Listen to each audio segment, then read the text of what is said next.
Bismillahirrahmanirrahim. Assalamualaikum warahmatullahi wabarakatuh.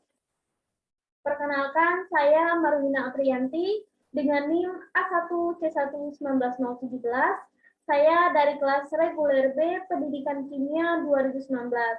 Nah, baiklah, adapun tujuan saya untuk membuat video ini yaitu untuk menyelesaikan ujian akhir semester praktikum kimia organik 2. Nah, baiklah, di sini saya akan menjawab pertanyaan nomor 1. Pertanyaannya akan saya share.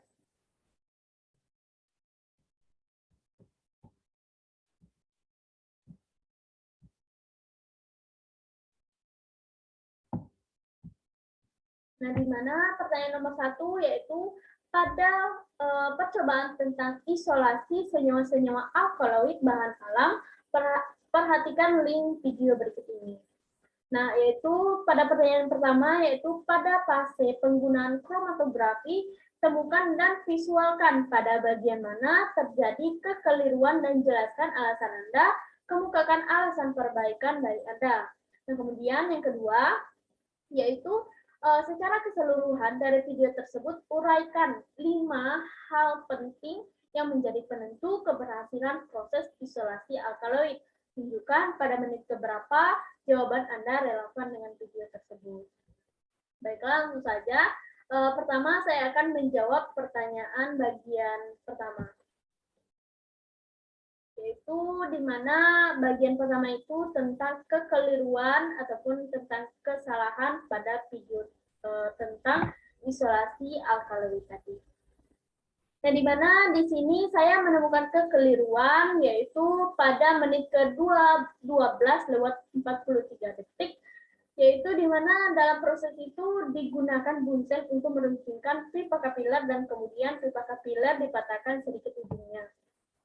Nah, adapun alasan saya mengangkat hal ini sebagai kesalahan, di mana menurut pendapat saya, jika pipa kapiler itu kita runcingkan dengan menggunakan bantuan bunsen, ditakutkan pipa kapilernya itu akan terjadi proses pelelehan.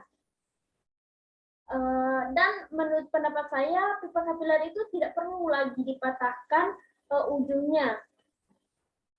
Karena seperti yang telah saya baca, di mana pipa kapiler ini merupakan suatu alat kimia, di mana alat kimia ini berbentuk seperti tabung yang ujungnya itu telah runcing. Nah, di mana pipa kapiler ini terbuat dari bahan material seperti kaca dan juga plastik. Nah, jika misalnya kita nih lakukan peruncingan menggunakan bunsen, nah ini sangat berisiko terjadinya proses pelelehan pada pipa kapiler tadi, karena seperti yang telah saya jelaskan tadi, di mana pipa kapiler ini terbuat dari bahan material seperti kaca dan juga plastik. Nah, sehingga saran ataupun solusi yang dapat saya berikan, hal yang berikan yaitu sebaiknya kita tidak perlu menggunakan bunsen untuk meruncingkan pipa kapiler ini. Karena seperti yang telah saya jelaskan tadi, pipa kapiler ini telah runcing. Jadi, kita hanya perlu menggunakannya saja. Di mana proses penggunaan pipa kapiler ini kita harus melakukannya dengan cara hati-hati, karena jika kita lihat dari fisiknya saja, pipa kapiler ini merupakan alat yang sangat kecil. Namun tujuannya yaitu untuk mengambil larutan yang dalam jumlah yang kecil pula. Nah, adapun cara penggunaan pipa kapiler ini yaitu pertama kita siapkan dulu larutan yang akan kita uji. Nah, jika larutannya itu berbentuk seperti kristal ataupun bahan padatan, kita terlebih dahulu melakukan suatu mohon maaf, kita terlebih dahulu melarutkan padatan tadi dengan menggunakan pelarut. Nah, berhubung dalam video itu telah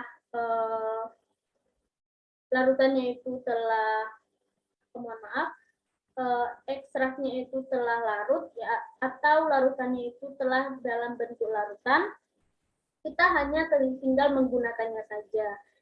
Nah, di mana proses penggunaannya yaitu pertama kita ambil, mohon maaf, kita letakkan ujung dari pipa kapiler ini ke dalam larutan yang akan kita gunakan itu. Kita hanya meletakkan saja. Nah, otomatis larutan itu akan masuk ke dalam pipa kapiler itu. Dan ketika kita merasa larutan yang kita ambil itu cukup, maka kita angkat pipa kapiler itu, kemudian kita totolkan pada plat KLT yang telah kita ukur. Barulah kemudian setelah itu plat yang telah kita totolkan tadi dengan menggunakan larutan itu kita masukkan ke dalam suatu gelas kimia yang berisi eluene. Setelah itu kita tutup gelas itu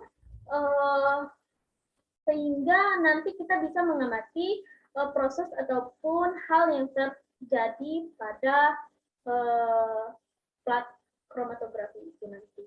Di mana tujuan dari penutupan gelas kimia itu agar di dalamnya bisa terjadi suatu proses elusi. Nah, barulah setelah itu kita amati apa saja perubahan yang terjadi. Nah, jika kita belum melihat perubahan yang terjadi, maka kita bisa menggunakan suatu alat pembantu untuk seperti sinar, mohon maaf, alat pembantu untuk mendeteksi pada plat tersebut. Nah, baiklah, yang kedua yaitu penentu keberhasilan. Di mana pada video itu saya menemukan berbagai hal yang dapat menjadi penentu keberhasilan pada isolasi alkaloid. Nah, yang pertama yaitu pada menit kedua lewat 16 detik, yaitu sampel terlebih dahulu dihaluskan dengan menggunakan penggerus. Nah, di mana terlebih dahulu sebelum sampel itu kita haluskan, kita lakukan penimbangan. Nah, tujuan penimbangan ini adalah untuk menentukan berapa takaran yang akan kita gunakan pada proses percobaan nanti. Nah, kemudian setelah itu kita lakukan penghalusan dengan menggunakan alat penggerus. Tujuan dari penggerusan ini yaitu untuk menghaluskan sampel agar nanti sampel ini bisa cepat larut ataupun bisa cepat bercampur dengan pelarutnya nanti. Nah, kemudian yang kedua yaitu pada menit kedua lewat 28 detik, di mana sampel yang dicampurkan dengan metanol itu dilakukan proses maserasi selama 3 hari. Baik, di mana terlebih dahulu tadi ketika sampel yang telah kita haluskan sehalus mungkin dengan menggunakan penggerus itu, kita lakukan proses pemasukan pada botol kaca, ini pada botol kaca, di mana pada proses pemasukan ini kita menggunakan kertas, di mana kertas itu kita buat seperti corong. Tujuannya yaitu agar sampelnya itu nanti tidak banyak yang tumpah ataupun menghindari terjadi penumpahan pada sampel. Nah, ketika sampel telah masuk semua ke dalam botol kaca itu, setelah itu kita masukkan metanol ke dalam botol kaca yang berisi sampel tadi. Nah, setelah itu, setelah keduanya bercampur, kita lakukan penggoyangan pada botol kaca itu. Nah, adapun tujuan dari penggoyangan itu adalah untuk mencampurkan antara sampel dan juga metanol tadi. Nah, setelah kita lakukan penggoyangan, kita lakukan perendaman ataupun maserasi selama 3 hari. Nah, di mana semakin lama proses perendaman pada larutan, maka nanti larutan ataupun hasil yang kita dapatkan nanti juga bagus. Inilah tujuan dari perendaman selama 3 hari. Nah, kemudian yaitu pada menit ke 5:39, yaitu evaporasi. Nah, di mana tadi setelah kita melakukan perendaman selama 3 hari, setelah itu kita pisahkan antara filtrat dan juga larutan. Nah, setelah kita di mana pemisahan ini kita lakukan alat bantu yaitu corong Buchner, yaitu tujuannya yaitu untuk memisahkan antara filtrat dan juga larutannya tadi. Nah, kemudian setelah campuran larutan tadi sudah terpisah, maka selanjutnya kita mengambil larutan tadi, kemudian kita lakukan pemekatan. Di mana pemekatan ini kita menggunakan alat yaitu rotary evaporator. Nah, setelah pemekatannya selesai, selanjutnya kita lakukan pendinginan terlebih dahulu agar hasil dari pemekatan itu bisa dingin kembali. Nah, setelah kita dinginkan, kemudian kita mohon maaf, di mana setelah kita lakukan pendinginan, di mana pendinginan ini kita lakukan selama 1 malam. Proses pendinginan ini kita lakukan agar suhu yang ada dalam larutan itu dapat turun kembali ataupun dapat normal kembali. Nah, setelah itu barulah kemudian kita lakukan penyaringan lagi. Nah, penyaringan ini kita lakukan juga dengan menggunakan alat yaitu corong Buchner. Dan setelah itu kita ambil filtrat dari hasil pemisahan dengan menggunakan corong Buchner itu. Kemudian kita keringkan. Nah, untuk mempercepat pengeringan, ini kita bisa melakukan alat yaitu oven. Di mana pengeringan dengan menggunakan oven ini kita lakukan selama 15 menit. Kemudian setelah 15 menit, kita lakukan pendinginan kembali. Nah, tujuannya yaitu untuk menormalkan kembali suhu yang ada pada filtrat tadi. Nah, kemudian setelah kita lakukan pengeringan, setelah itu kita uji dengan menggunakan reagen drag and drop. Di mana uji drag and drop ini yaitu pada menit ke-18:16. Pertama yaitu filtratnya itu kita masukkan ke dalam tabung reaksi menggunakan